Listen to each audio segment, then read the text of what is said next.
Olá, pessoal. Espero que vocês estejam gostando das nossas aulas. Espero que esteja levando um conteúdo legal para vocês. São poucas aulas, né? São 3 encontros aí que temos por semana e este é o último encontro desta semana. E depois que a gente trabalhou um pouco dos modais, agora é hora da gente falar um pouquinho sobre o operador logístico. Uma expressão que eu citei lá na primeira semana e hoje a gente vai falar um pouquinho mais sobre a importância do operador logístico. Bora lá?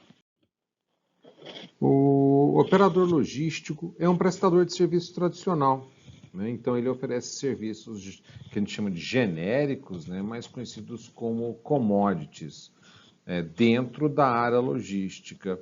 Por quê? Porque todo mundo faz aquele serviço igual, né? Então, por isso que fica fácil você fazer uma cotação entre um frete envolvendo uma cidade e outra, carregando X toneladas que você precisa levar de um determinado produto. Por quê? É uma commodity, né? Então, por isso, ele pode até ser, de certa forma, mesmo que com uma certa margem de erro aí, mas ele pode ter uma espécie de tabelamento como existe no caso brasileiro em relação a fretes de muitas distâncias e produtos que temos aí, a tabela de frete nacional, né? Então, esse operador logístico ele tende a concentrar-se em uma única atividade logística. Geralmente, ou ele é bom, né, focado em transporte, ou ele foca as suas atividades em estoque ou armazenagem, né? O objetivo dessas empresas de operador logístico, o objetivo da empresa contratante, né, desse serviço de operador logístico, geralmente é a minimização do custo que envolve aquela atividade que ele está contratando. Então, as empresas passam a fazer essa contratação, muitas vezes ela terceiriza, porque pela especialização desses operadores é possível você deixar de fazer aquilo e passar para outro fazer para você, porque ele consegue um preço mais competitivo e, de certa forma, te ajuda a manter competitiva a sua empresa e o seu produto no mercado. Por ser um modelo de prestador de serviço tradicional, né, os contratos de serviços envolvendo operadores logísticos tendem a ser de curto e médio prazo, de 6 meses a 1 ano, ou com revisão a cada 6 meses ou 1 ano. Esses prestadores de serviços, eles têm um know-how muito limitado e às vezes especializado, como eu disse anteriormente, o foco dele, ele é bom, né, em transporte, às vezes você tem um determinado operador que o foco e ele é muito bom na armazenagem, outro está relacionado a montagens, movimentações e assim vai, né? As negociações envolvendo os contratos, né, elas tendem a ser rápidas, né, no máximo algumas semanas, e às vezes nem isso, né? E o nível é muito operacional, como é o dia a dia de leva e vai, às vezes quem está precisando, está demandando, por exemplo, um transporte, ele negocia já com a primeira, segunda pessoa que vai atendê-lo lá, já consegue atendê-lo com tabela de preços, condições, e ali mesmo ele já fecha o serviço, né? Fecha o contrato, fecha o pedido, e não precisa envolver outros escalões da empresa, os donos da empresa para essas negociações. Às vezes são negociações muito simples, negociações muito rápidas. Bem, os operadores logísticos, eles estão ficando ou se tornando cada vez mais especializados em diversas pequenas atividades envolvendo aí a logística de movimentação, eventualmente montagem e distribuição de produtos, né? E eles são fornecedores de serviços logísticos especializados, né, em gerenciar e executar basicamente toda ou parte das atividades, né, logísticas nas várias fases na cadeia de abastecimento do cliente e que tenham competência para, no mínimo, prestar um excelente serviço no controle de estoque, no armazenamento, na gestão do transporte, no transporte, na entrega, né, na rastreabilidade de todo esse processo desde o início da coleta junto lá ao fabricante até chegar ao cliente final. Então, um operador logístico é essa figura jurídica aí que envolve todas essas passagens, e essa aula de hoje a gente vai falar muito disso daí. Bem, tem o operador logístico integrado, né? Então, ele oferece múltiplas atividades de forma integrada, ou seja, ele faz o transporte, a armazenagem e até eventuais montagens de produtos dentro do armazém dele, né? O objetivo, no caso da contratante, é reduzir os custos totais da logística e melhorar os serviços e aumentar a flexibilidade dela. Então, às vezes, ela elimina áreas dentro de sua planta, ela elimina estoque, ela elimina linhas de montagem e vai passando isso, vai terceirizando isso para esses operadores logísticos integrados que possuem uma expertise, às vezes, muito maior do que a própria empresa. E aí são negociações muito personalizadas que variam de acordo com cada necessidade aí de cada contratante ou de cada empresa que demanda esse operador logístico. Em relação ao serviço integrado desses operadores, esses contratos de serviço eles tendem a ser um pouco mais longos, né? Então, são prazos aí que envolvem próximo de 5 até 10 anos, né? Com reajuste em valores, com renegociações, tudo. Mas por quê? Porque muitas vezes esses contratos significam que esses operadores terão que montar linhas de produção, fazer investimentos, contratações, capacitações, treinamentos, e tudo isso, se fosse uma negociação de curto prazo, talvez não se tornasse viável ou interessante para ambas as partes, né? Esses operadores, né, eles possuem ampla capacidade de análise e planejamento logístico, né? É a praia deles, é o que eles trabalham no dia a dia. Assim como, né, todo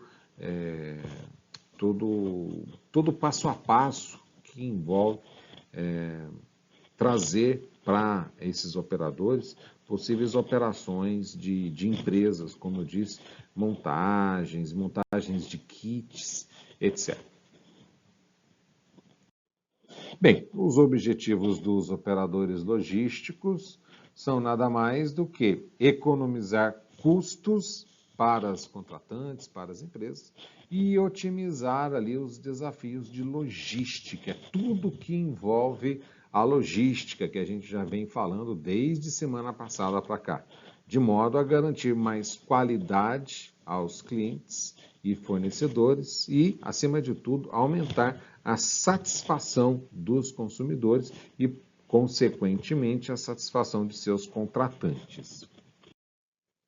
Dentro das funções do operador logístico, dentro da área de gerenciamento de transportes, eles são responsáveis pela gestão, né, de tudo que envolve transporte, pelo monitoramento das atividades, né,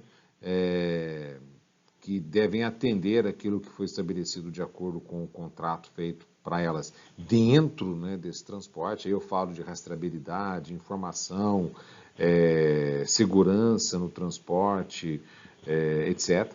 Acompanhar em tempo real tudo o que acontece e realizar, né, a análise e pagamento de fretes, principalmente isso daí, tá bom?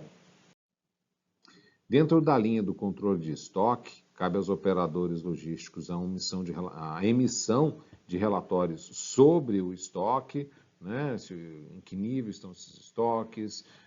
A gente tem até a curva ABC, né, onde você eventualmente pode, né, contratar esse pessoal para te manter informado como é que está o giro dessa mercadoria, né, de mais valor agregado, não deixar o estoque acabar, não deixar o estoque zerar, nos seus clientes, não deixar o produto faltar na prateleira.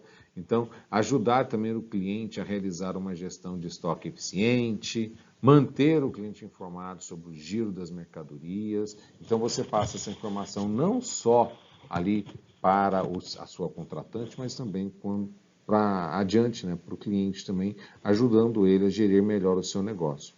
Então, o operador logístico, ele é um parceiro muito importante dentro dessa cadeia de relacionamento, e a gente vai falar um pouquinho mais desse relacionamento lá na frente, né, que envolvem as empresas até os clientes e até o consumidor final, dentro do que a gente chama aí de cadeia logística. Na parte de armazenamento, cabe ao operador logístico oferecer, né, instalações precisas, adequadas, de acordo com a área de armazenamento, né, em galpões, depósitos, de acordo com a necessidade, de acordo com o contrato de cada cliente. E ter o total controle de qualidade disso daí, né? Preservar e manter a qualidade do produto, manter softwares ou sistemas que garantam eficiência na movimentação e na distribuição o mais rápido possível, né, de todos esses produtos, né, sob gestão dela, mas nesse sentido. Então, quando as empresas buscam contratar um operador logístico, ela tem que ver ali vantagens. E quais as vantagens, né, em adotar esse operador logístico? As principais são: melhora gradativamente o rastreio logístico, você melhora a qualidade da informação tanto do fabricante quanto do cliente ou consumidor lá na ponta, né? Aumenta a qualidade do serviço prestado, porque geralmente por serem mais especializados eles conseguem maior velocidade, maior precisão, menor custo, e reduz o volume de inventários, né? Porque geralmente essas empresas elas têm uma gestão quantitativa e qualitativa de seus serviços, né, do que lhe cabe, muito boa. Eles são muito melhores, focados nisso, eles dependem disso, né?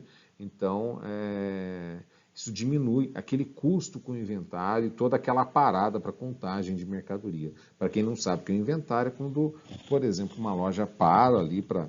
O pessoal chama de fechado para balanço, né? Onde todo mundo está lá contando mercadoria e aonde você atualiza o seu estoque. Porque nem sempre aquilo que está no seu computador, no seu sistema, é aquilo que está ali, né? Às vezes faltou dar baixa, às vezes tem a mais, e assim, né? Quem já trabalhou em inventário sabe o tamanho dos ajustes que devem ser feitos, né? Durante e após o inventário.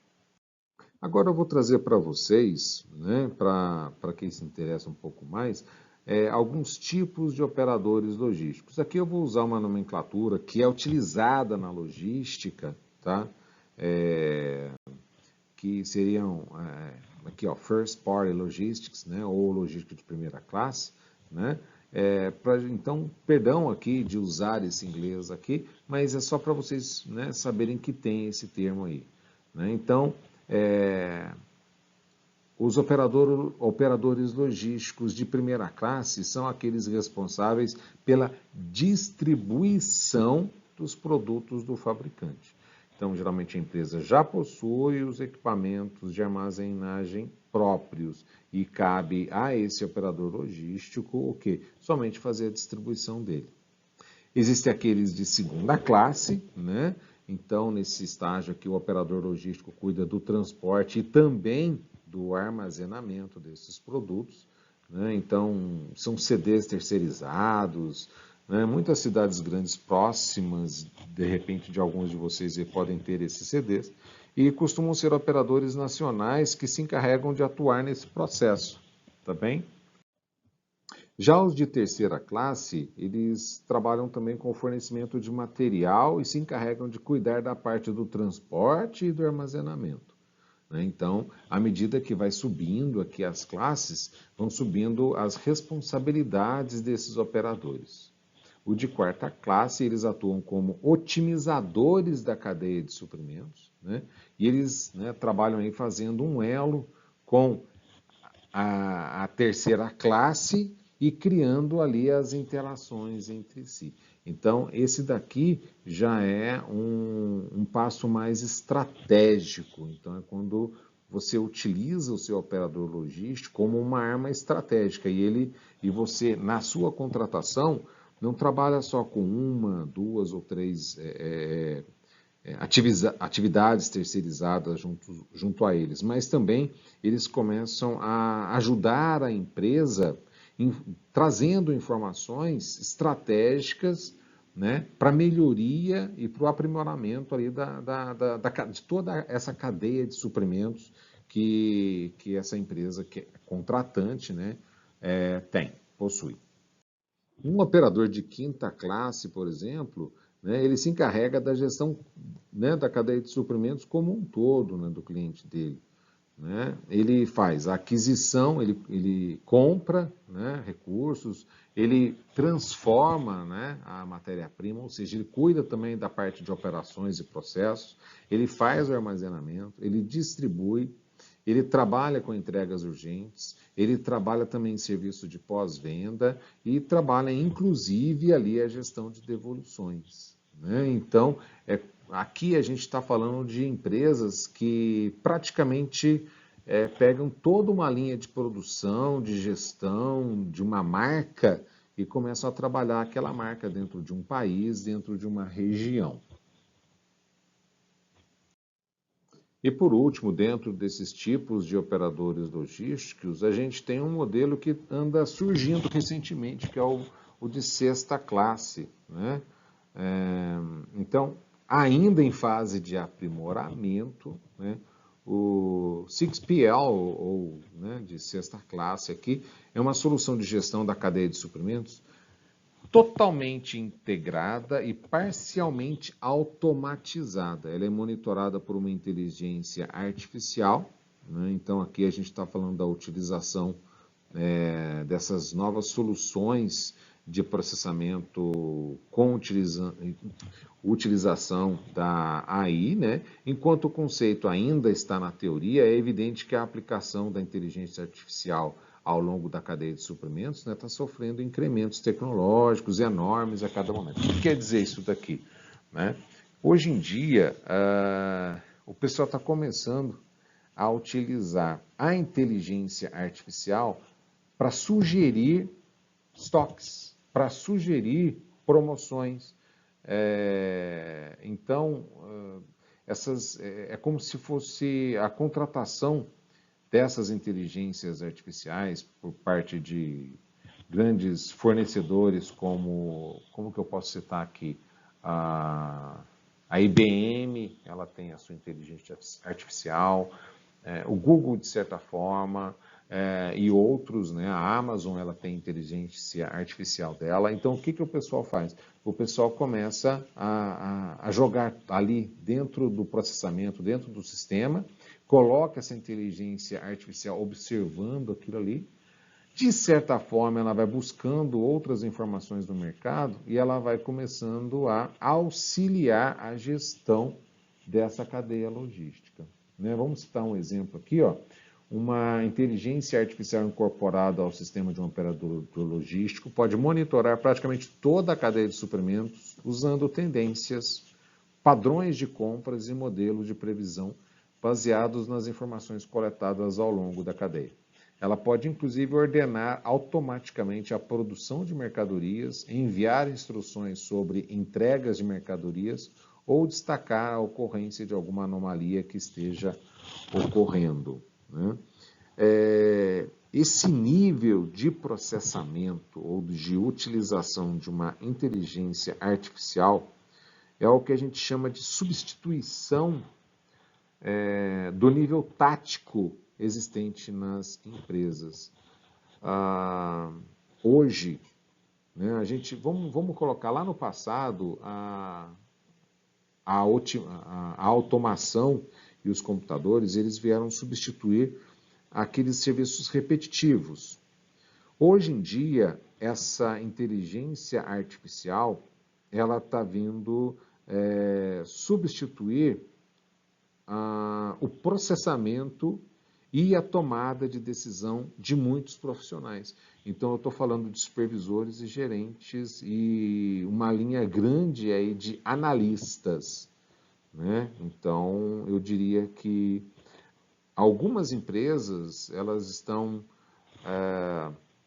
utilizando esses softwares, essa inteligência artificial, ainda estão em fase digamos assim, teste, mas a gente já lê que isso está dando certo em algumas grandes empresas, e aí você tem gigantescos armazéns, onde você não precisa ter mais do que uma ou duas pessoas ali, porque o computador faz tudo, né, e você monitora isso a uma certa distância. Né? Então, já no Brasil a gente tem isso daqui, eu citaria talvez o exemplo de evoluções dentro da cadeia da Natura, que, ao meu ver, talvez seja uma das mais modernas que temos hoje, né? Mas tem outras que talvez eu não tenha conhecimento, tá bom? E aí fica a dica para vocês contribuírem com os exemplos que vocês conhecerem de sua região no fórum aí, tá bom? E aqui a gente trago, né, para vocês, perdão, tá em inglês, mas o que eu quero mostrar aqui para vocês, deixa eu colocar uma canetinha aqui, né? Então, o que que nós temos? Nós temos aqui, ó, a primeira classe, onde eu só tenho transporte, né? E aí as coisas vão, né, perdão, aqui na primeira classe eu tenho somente a armazenagem. Aí depois eu já começo a armazenagem, transporte e tudo aquilo que a gente viu lá. Até o sexto e último aqui, onde a gente entra com uma inteligência artificial aqui, meio que coordenando as informações aqui como um todo. Né? É essa inteligência artificial aqui que, quando vocês estão falando sobre algum determinado assunto perto do celular de vocês, de repente você abre seu celular e tem uma propaganda lá tentando vender aquilo que você estava comentando, aquele assunto que você estava tratando, né? Então, isso tudo são soluções de AI ligadas à gestão de vendas ou tentando melhorar aí a cadeia de suprimentos, toda essa gestão, né? Então, a gente vai acompanhar o aprimoramento disso muito ao longo dos próximos anos. E aí eu chamo muito a atenção de vocês que estão gostando dessa disciplina, daqueles que também que atuam na área, para continuar se aperfeiçoando, estudando, né? Principalmente nessas novas ferramentas de TI. Né? Então fica a dica aqui também para vocês fazerem cursos de TI, mesmo aqueles que, eu tenho, nossa, eu não sei, não domino muito, fica tranquilo que a gente aprende tudo, gente. A nossa geração é aquela geração, principalmente a de vocês, eu já sou mais velho, né? Mas é aquela geração que vai precisar aprender, eventualmente desaprender alguma coisa, aprender novas e vida que segue, tá bom? Fica a dica aí para vocês. Bem, e por hoje eu paro por aqui, né? E aí a gente encerra as aulas desta semana, essa é a terceira e última videoaula da semana, espero que tenham gostado, né? E até as videoaulas da próxima semana. Bons estudos a vocês, fiquem bem, muita saúde e até lá. Deixa eu deixar um tchauzinho para vocês aqui. Não, já desabilitei a câmera aqui. Tchau, gente. Obrigado. Um abraço. Tchau.